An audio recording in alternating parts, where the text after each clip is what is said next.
Sejam bem-vindos ao canal Falando Sobre, aqui é Fabiana Castelo Branco, tá bom?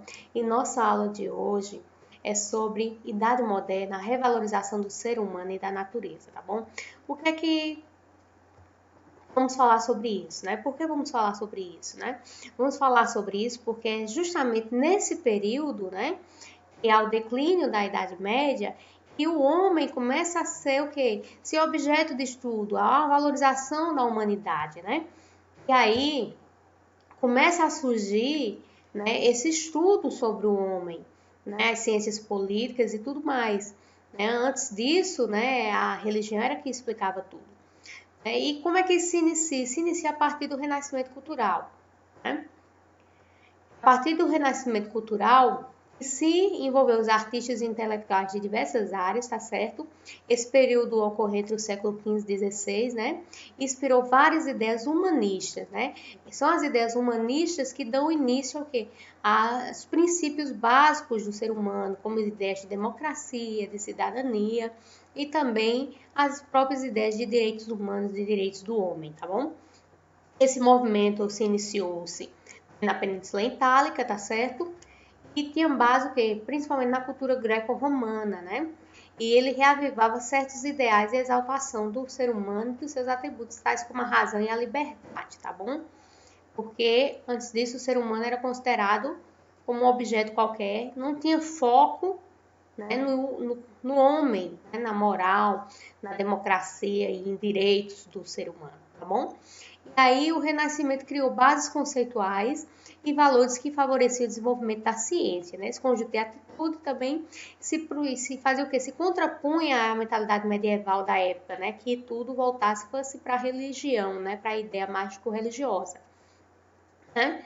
E então o que é que acontece, né? O racionalismo ele vai se contrapor a esse pensamento contemplativo e submisso, né, inquestionáveis lá da fé, da religião, tá bom?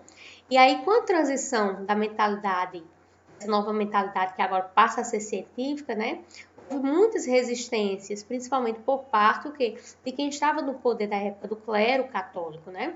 Daí a ideia dos livros proibidos, a Inquisição, as perseguições, os castigos contra as pessoas humanas, né? E aí nesses castigos, né, nós vemos várias possibilidades, né, a gente vê aqui algumas torturas medievais, né, que iam contra a dignidade humana, né, pessoas serem torturadas, né, aquela série Game of Thrones mostra isso também muito bem, né, e pessoas eram torturadas, tinha seu corpo maltratado, principalmente por não acreditar, por não querer seguir, né, as ideias doutrinárias, né, da religião católica da época, né? A religião católica no período medieval, ela foi uma das religiões mais cruéis, né? Chegou a matar muita gente, tá bom? E aí, o que que acontece, né? A partir desse período, né, que não ocorre de uma forma para outra, não ocorre de forma bonitinha, né? Para a gente ter a ideia de liberdade hoje, democracia e cidadania como a gente está hoje, isso perpassa um grande movimento e grandes autores que vêm discutindo, né? Então, o primeiro ponto surge o Nicolau Copérnico, né? Que ele vem trazer a ideia do heliocentrismo, né? Que a Terra não é o centro do universo, né? Mas o Sol é o centro do universo, né? E isso provocou a Igreja Católica de forma bastante, né, forte, né? O Giordano Bruno, ele também surgiu, né, com a ideia do panteísmo, né? E o Sol não era a única estrela, né? Que o quê? Que existia várias estrelas, que o mundo, o universo era infinito, né? E foi por causa disso, dessa fala do Giordano Bruno, que ele foi morto na fogueira da Inquisição como herege, né? Propor uma ideia diferente da que a igreja propunha na época, tá certo?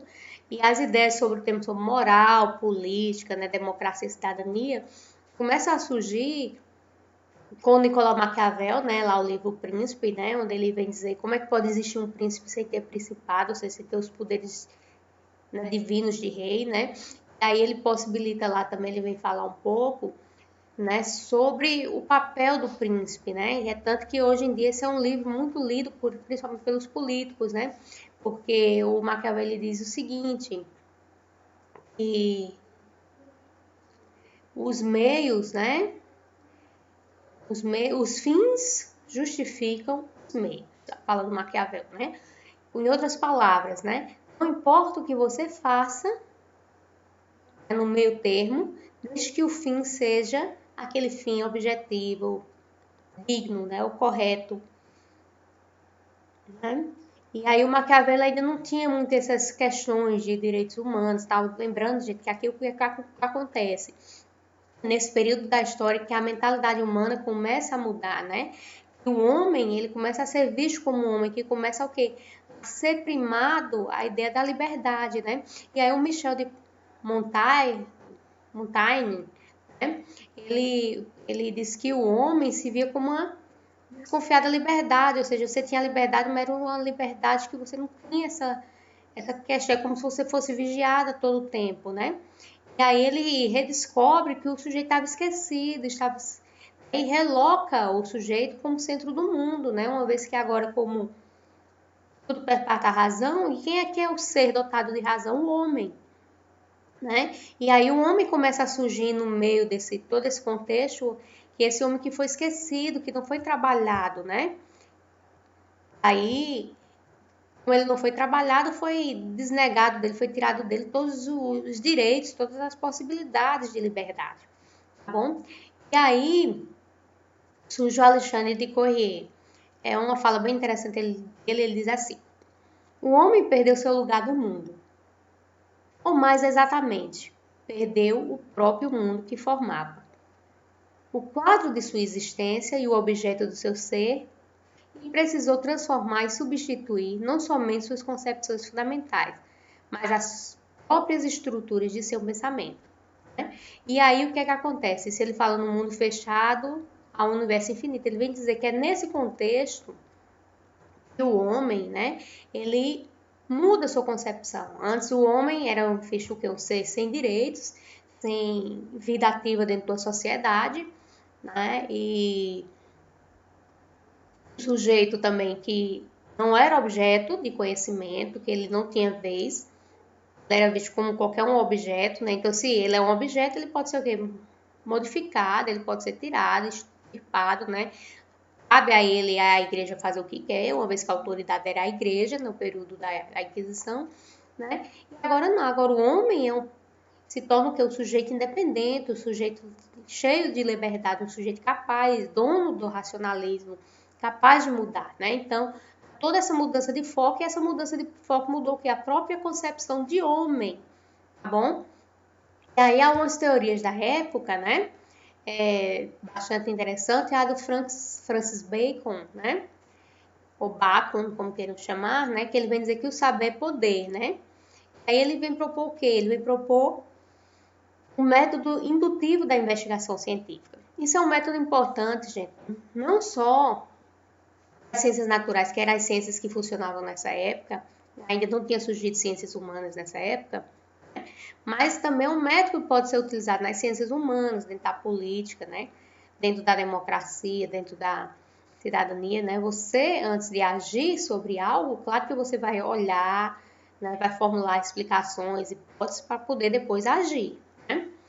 Nesse período também que o Galileu Galilei, ele vem fazer a concepção que a Terra gira em torno do Sol, né?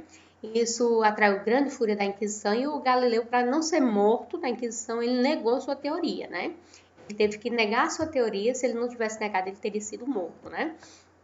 E aí o Isaac Newton surge nesse período com a física clássica e um dos grandes pensadores, né, que surge é o do grande racionalismo, que surge também, que é o Descartes, René Descartes.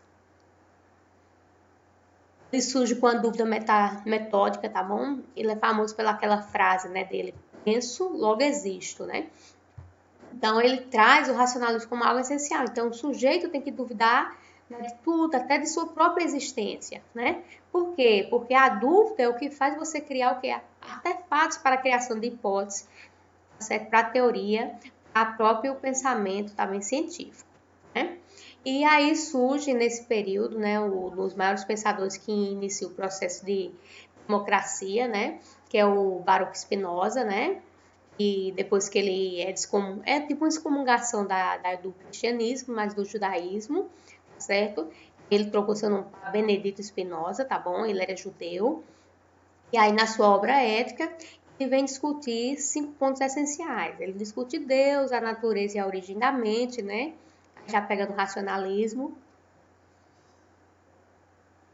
Depois ele vem falar da origem e a natureza dos afetos, os afetos humanos, né? A questão de agir, né? As morais e tudo mais. A servidão humana, a força dos afetos, né?